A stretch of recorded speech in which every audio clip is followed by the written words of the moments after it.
Let's talk about where hip hop came from and how it evolved for a sec. Hip hop has its origins in jazz and funk, but the genre as we know it primarily started off as club and party music. In the 70s and 80s, things like Sugar Hill Gang's Rapper's Delight or Curtis Blow's The Breaks come to mind when I think of that particular era.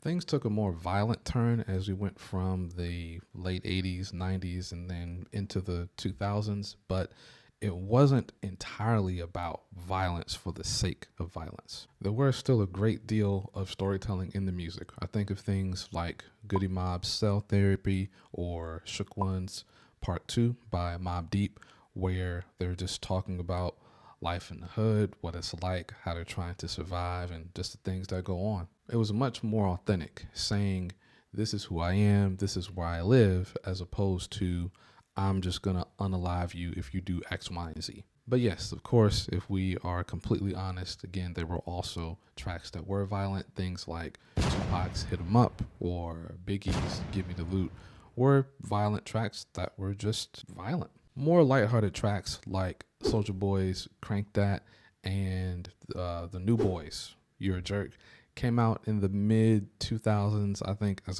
the genre was trying to sort of shift away from just being saturated with violence. But tracks like I Don't Like from Chief Keef and other artists like Tay K started to introduce what's called drill music into the scene, and those songs, purely about violence, became very popular.